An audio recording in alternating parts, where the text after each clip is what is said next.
Hi friends, welcome to my channel super trader Lakshya. और एक और एक्साइटिंग वीडियो लेकर आज मैं हूँ। बात करूँगा मार्केट अपडेट्स के बारे में और कल की क्या पॉसिबिलिटी हो सकती है। और आज मार्केट ओवरऑल बहुत फ्लैट था, लेकिन हाई से अच्छी खासी सेलिंग आई है बैंक निफ्टी में। और बैंक में अगर आपने शॉर्ट किया होगा मॉर्निंग में तो बहुत अच्छे पैसे बने हैं। जो पुट्स थे ऑलमोस्ट उन्होंने 2 से 3 गुना 2 to 3 टाइम्स पैसा दिया है। और कॉल सेलिंग वालों को भी अच्छा खासा प्रीमियम डीके मिला होगा। तो ओवरऑल आज का जो गेम था वो ये था कि हाई लेवल पे आज तो सेल करना है। और जो हमने कल लेवल्स की बात की थी, अगर आपने हमारा वीडियो देखा है तो 11,310 320 के एरिया पे हमने उम्मीद की थी कि खुलेगा जाएगा और वहाँ पे आपको सेल करना है।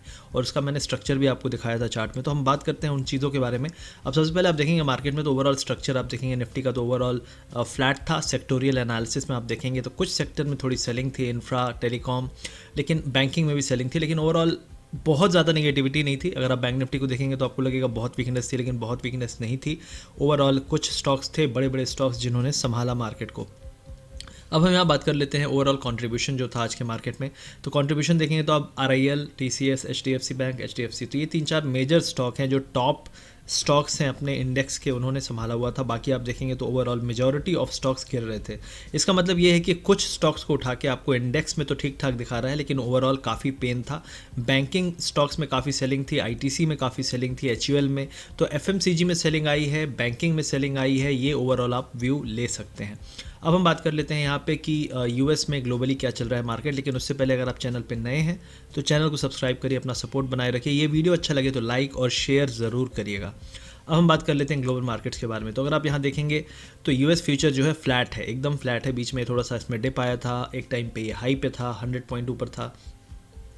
तो यहाँ पे आप देखेंगे इंपॉर्टेंट पॉइंट कि अभी फ्लैट है। अब इसका सबसे बड़ा रीज़न ये है कि US में प्रेसिडेंशियल डिबेट है। और प्रेसिडेंशियल डिबेट से फ़र्क क्या पड़ता है? प्रेसिडेंशियल डिबेट में जब एक दूसरे को ताने मारेंगे ये लोग और जब एक दूसरे की फ्रस्ट्रेशन निकालेंगे, एक दूसरे को टांगे खींचेंगे, तो वहाँ से इनके मन में ऐसी चीज़ें निकलेंगी कंट्रोल करते हुए भी कि तुमने क्या गलत किया और हम क्या करेंगे। तो पॉलिसीज़ के बारे में भी पता लगता है। इनकी अप्रोच ग्लोबल इकनॉमीज़ और ग्लोबल जो भी हमारे इनके फ्रेंड्स हैं, चाइना है, रशिया है, इनके बारे में पता चलता है, एक दूसरे के बारे में पता चलता है। और जो इससे जीतता हुआ दिखेगा, जो इस पे भारी पड़ेगा, उसकी तरफ और उसके पॉलिसीज़ के हिसाब से मार्केट चलेगा। तो मेरे हिसाब से अगर ट्रम्प जीतता है तो ट्रम्प की तो पॉलिसी आपको पता है, अनप्रेडिक्टेबल। और अगर जो बाइडन जीतता है तो उसकी पॉलिसी भी डेफिनेटली, ऐसा नहीं है कि सब कुछ अच्छा है। वो बड़े लोगों पे ज़्यादा टैक्स करना चाहते हैं, कंपनीज़ को, जो बड़ी कंपनीज़ बहुत प्रॉफिट बना रही हैं उनके टैक्सेशन पे वो ध्यान देना चाहते हैं। तो डेफिनेटली वो चीज़ नेगेटिव है कॉर्पोरेट्स के लिए, लेकिन आम आदमी के लिए काफ़ी अच्छा कर सकते हैं डेमोक्रेट। अब ट्रम्प का क्या है, ट्रम्प अपने बड़े दोस्तों को बेनिफिट करने के लिए ऐसे पॉलिसीज़ और ऐसी चीज़ें लाया है जिससे आप देख सकते हैं टेक कंपनीज इतना ज़्यादा बढ़ रही हैं। और ये जो बायबैक है, जो भी इसका स्टिमुलस पैकेज है, इससे भी ऐसी चीज़ें कर रहा है जिससे स्टॉक मार्केट में पैसा है। और स्टॉक मार्केट में पैसा लगाने वाला पूरी इकोनॉमी को कवर नहीं करता। आधे से ज़्यादा लोग के पैसे नहीं हैं स्टॉक मार्केट में, तो उन लोगों के बारे में क्या। तो ये सब चीज़ें भी मैटर करेंगी और इस पर काफ़ी नज़र होगी। कल मार्केट काफ़ी बड़ा मूव दे सकता है। इसके बाद हो सकता है 300-400 पॉइंट अप हो या 300-400 पॉइंट डाउन हो। ये दोनों चीज़ें पॉसिबल हैं कल। अब हम बात कर लेते हैं यहाँ पे कि डाउ जोन्स में क्या पॉसिबिलिटी दिख रही है। तो कल मैंने ये वाला एक पैटर्न बनाया था आपको, इस पैटर्न को रिस्पेक्ट कर रहा है हाई लेवल और लो लेवल पे। अब यहाँ पे क्या हो सकता है, इस एरिया पे आप देखेंगे थोड़ा सा टाइम स्पेंड कर रहा है और ये एक पॉसिबिलिटी बना रहा है कि क्या ये इसको ब्रेक करेगा या नहीं करेगा। अगर ये ब्रेक करता है तो आप मान लीजिए डिसाइसिव अपसाइड जा रहा है, डेफिनेटली अपसाइड जा रहा है। फिर हम मान लेंगे ये जो ट्रेंड था ये ट्रेंड कंटिन्यू है। लेकिन अगर हम इसको दोबारा से ब्रेक करते हैं नीचे की तरफ तो हो सकता है हम यहाँ तक गिरे, विच इज़ अप्रॉक्सीमेटली 26,000। तो एक बड़ा डिप भी आ सकता है। That's why I am saying कि ये रिस्की इवेंट है। इससे ब्रेकआउट भी होगा, ब्रेकडाउन भी होगा, जो भी होगा कम से कम 400-500 पॉइंट, एटलीस्ट 500-600 पॉइंट का मिनिमम होगा डाउ जोन्स में। तो ये काफ़ी बड़ा इवेंट हो सकता है। तो देखिएगा कल अगर अपसाइड के लिए ब्रेक करता है तो फिर ये कंटिन्यू हो सकता है, दोबारा से हम रीटेस्ट कर सकते हैं हाई। और अगर ये ब्रेकडाउन होता है तो दोबारा से हम लो लेवल पे जा सकते हैं, जो 26,000 अप्रॉक्सीमेटली। यहाँ से 4-5% का डिप आ सकता है। एक दिन की बात नहीं कर रहा हूँ मैं, अगले पूरे हफ्ते की बात कर रहा हूँ, क्योंकि ये जो इवेंट है ये पूरे एक हफ्ते का ट्रेंड डिसाइड करने वाला है। अब हम बात कर लेते हैं यहाँ पे कि अपने लोकल मार्केट्स में क्या हो रहा है। तो एग्जैक्टली अगर निफ्टी में आप जाएंगे तो निफ्टी में ये मैंने चीज़ बना के आपको दी थी, ये है लोअर शोल्डर टाइप से लग रहा है। और यहाँ पे आप देखिए एग्जैक्टली सेम पैटर्न बन रहा है। अगर आप मेरा वीडियो रेगुलर देखते हैं तो मैंने नैस्डैक में एक पैटर्न बनाया था कुछ दिनों पहले, उसके बाद आपने देखा था अच्छा खासा ब्रेकडाउन हुआ था। तो पैटर्न्स काफ़ी काम करते हैं, तो यहाँ पे ये exactly similar kind of behaviour दिखा रहा है। तो मेरे हिसाब से मैं नहीं कह रहा कि यहाँ से ब्रेकआउट नहीं हो सकता, मेरा कहना है अगर ये एग्जैक्टली सेम तरीके से काम करने वाला है तो उसके बाद जो फॉल आएगा वो इस लो को तोड़ेगा, ये जो लो है इसको तोड़ेगा। तो यहाँ पे हमने लो बनाया था, तो पुराने लो से भी कम से कम 3 to 4% डाउन लो बनाएगा। तो रीसेंट का लो था 10,800, तो 800 से भी 4% नीचे लो अगर बनाता है तो 10,400 500 तक का भी बना सकता है। ये नहीं कह रहा मैं एक दिन में आएगा, कम से कम इसमें 2 से 3 दिन लगते हैं। ये जो पूरा प्रोसेस है इसमें 2 से 3 दिन मिनिमम लगेंगे, लेकिन क्योंकि हम अगर यहाँ से फॉल के लिए तैयार हैं तो फॉल जो है ज़्यादा स्टीपली आता है राइस के कंपैरिजन में। तो पॉसिबिलिटी ये लग रही है कि हो सकता है हम यहाँ से एक डिप मारें और इस लो को भी ब्रेक करें, ये पॉसिबिलिटी है। लेकिन आपको देखना पड़ेगा क्या ये सिमिलर स्ट्रक्चर है, ये हमें पता चल जाएगा कल, मोस्ट प्रॉब्ली हमें कल पता चल जाना चाहिए। तो ये एक चीज़ मुझे दिख रही है निफ्टी 50 में। निफ्टी 50 में अगर आप बात करेंगे तो आज का हाई जो था 11,320 वो आपके लिए रेफरेंस होना चाहिए। किसी भी केस में वो ऊपर की तरफ ब्रेक करे तो हम फिर से दोबारा हाई पे जा सकते हैं, और जो अगला हाई होगा 11,600 और 11,800 की तरफ। और अगर किसी भी केस में हम ये वाला लो तोड़ते हैं 11,100 का, तो फिर हम दोबारा जा रहे हैं और टेस्ट कर रहे हैं 10,780 800 के आसपास। अब बैंक निफ्टी की बात कर लेते हैं। तो बैंक निफ्टी में भी अगर हम देखें तो कोई सिमिलैरिटी तो है जो पुराने पैटर्न से है। तो हम एग्जैक्टली अभी यहाँ पे हैं। अब यहाँ पे आप देखिए इतने बड़े फॉल के बाद मुझे उम्मीद थी ये जो बाउंस है ये बाउंस भी शार्प होना चाहिए था एटलीस्ट यहाँ तक, लेकिन हम आधे पे ही रुके हुए हैं 21,800 पे। और आज आप देख सकते हैं बैंक निफ्टी ने ब्रेकडाउन किया है, क्योंकि बैंक निफ्टी ही सबसे बड़ा फैक्टर था पिछले 2 दिन की रैली का। काफ़ी बड़ा फैक्टर था, मैं नहीं कहूँगा सबसे बड़ा था, लेकिन डेफिनेटली सेक्टर वाइज सबसे बड़ा था। अब अगर यहाँ पे आप देखते हैं कि ये यहाँ से गिव अप नहीं करता है, मान लीजिए अगर यहाँ से गिव अप करता हुआ नहीं दिखता है, तो क्या पॉसिबिलिटी है, इस एरिया को ब्रेक करना पड़ेगा।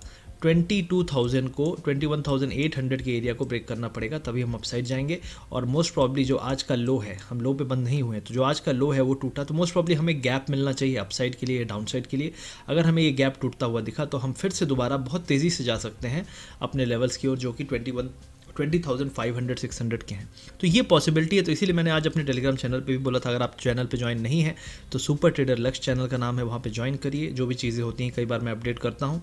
आज भी जब मार्केट बीच में बाउंस हो रहा था तब मैंने अपना जो भी रिस्क था लोगों को बताया, उसके बाद पूरा मार्केट वहाँ से अच्छा खासा 50-60 पॉइंट निफ्टी में और करीब 200 पॉइंट बैंक निफ्टी में कोलैप्स हुआ था। तो वहाँ पर ज्वाइन कर सकते हैं और आप जो भी अपडेट्स में देता हूँ तो उससे बेनिफिट ले सकते हैं।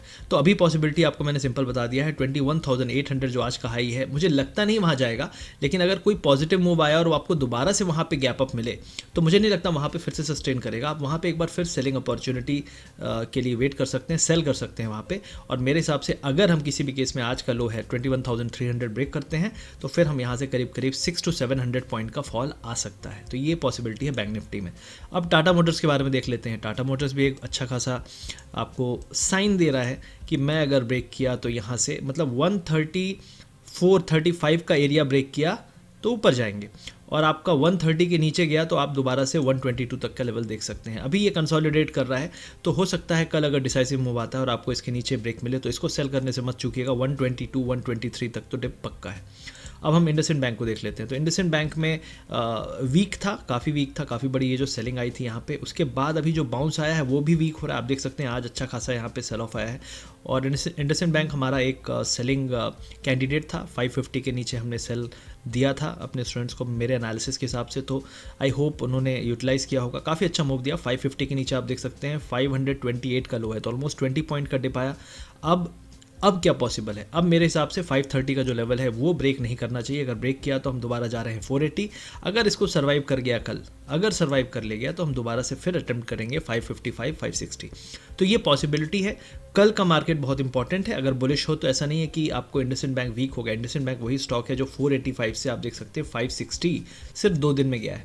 तो बाउंस भी इसमें शार्प आएंगे, आपको 6 to 7% के बाउंस मिलेंगे अगर पॉजिटिव केस बनता है, और अगर फॉल आता है तो भी 5 to 6% का फॉल आता है। तो दोनों चीज़ इसमें वाइल्ड होती है, इस चीज़ के लिए आपको तैयार रहना है। अब हम बात कर लेते हैं डैक्स की। तो डैक्स जो है ओवरऑल अभी इस एरिया में फंसा हुआ है। ओवरऑल हमने जो मेजर ट्रेंड था उसको तोड़ दिया है। उसके बाद हम यहाँ पे कोई एक ट्रेंड नहीं बन रहा है लगातार। आप देख रहे हैं बहुत ज़्यादा रैंडम मूव्स आ रहे हैं। लेकिन अगर यहाँ पे आप देखेंगे तो अगर किसी भी केस में हम ये हाई ब्रेक नहीं करते, ये जो हाई पे अभी हम रुके हुए हैं, अगर ये हाई ब्रेक नहीं करते तो दोबारा से हम लोअर लेवल पे जा सकते हैं। और अभी इसके इंपॉर्टेंट लेवल 12,300 पे हैं, जो हमने रिसेंटली टेस्ट किया था, हम 500 पॉइंट ऊपर हैं। तो डैक्स में भी गिरने के लिए जगह काफ़ी है, रिटेस्ट करने के लिए जगह काफ़ी है। तो इसीलिए मैंने कहा कि 4 to 5% का मूव आ सकता है ग्लोबल इंडाइसेस में, इन केस अगर ग्लोबल वॉलेटिलिटी बढ़ती है इस डिबेट के बाद।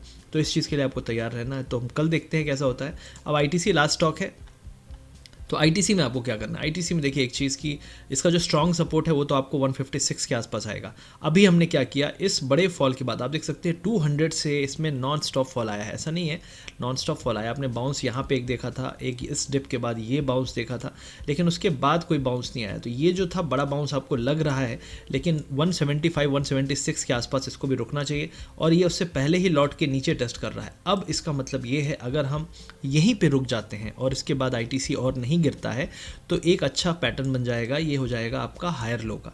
तो अगर ये हायर लो बना देता है तो डेफिनेटली हम एक हायर हाई बनाने के लिए ऊपर जा सकते हैं। तो कल देखिए अगर ये 169 पे रुक जाता है और यहाँ से ऊपर जाने लगता है तो बहुत अच्छा केस है, यहाँ पे आप बाय कर सकते हैं। लेकिन अगर हम यहाँ से फिर से गिव अप करते हैं तो आप 166 नहीं 56 के लिए भी आप ट्रेड कर सकते हैं। लेकिन हाँ, स्टॉप लॉस आपको थोड़ा सा रखना पड़ेगा, एटलीस्ट 2% का बड़ा स्टॉप लॉस रखना पड़ेगा यहाँ पे। तो ये कुछ स्टॉक्स थे, ये मार्केट था जिसका एनालिसिस मैं आपको करके दिखाना चाहता था। आई होप इससे आपको थोड़ी क्लैरिटी मिली होगी और माइंडसेट में थोड़ा आप गेम प्लान बनाने में आपको ईजी पड़ेगा। अगर आपको ये वीडियो अच्छा लगा तो लाइक करिए, शेयर करिए, सब्सक्राइब करिए और इसी तरह से अपना सपोर्ट बनाए रखिए। Thank you very much.